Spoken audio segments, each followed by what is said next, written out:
நிறைய திமுக ஆட்சியில் நிலவுகிற ஊழல், கொள்ளை, இயற்கை வள கொள்ளை, குற்றங்கள், சட்டம் ஒழுங்கு பிரச்சனை எல்லாத்தையும் நல்லா இன்னைக்கு அவருக்கே உரித்தான பாணியில் எடுத்து சொன்னார்.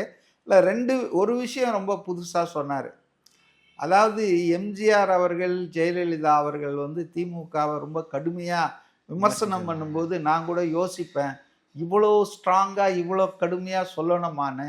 இப்போ தான் எனக்கு தெரியுது, எல்லாம் அவங்கள இந்த அளவுக்கு பண்ணி இருந்திருக்காங்க திமுகன்றது அவருடைய சொந்த அனுபவத்தில் சொல்கிறாரு.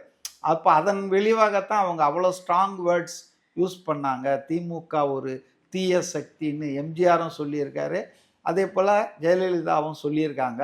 இப்போ அவங்க இதுலேருந்து நான் சொல்கிறேன், திமுக என்பது ஒரு தீய சக்தி, தீய சக்தி, தீய சக்தின்னு ட்ரமட்டைஸ் பண்ணார். டிவிகே என்பது தூய சக்தின்னு சொன்னார்.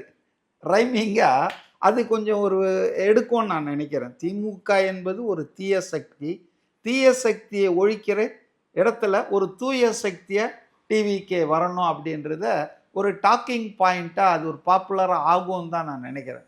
தீய சக்தி வர்சஸ் தூய சக்தி, டிவிகே வர்சஸ் டிஎம்கேன்றத இப்படி வெறும் பேர் இல்லாமல் குணாம்ச ரீதியாக அது மாதிரி நல்லா தான் இருந்தது.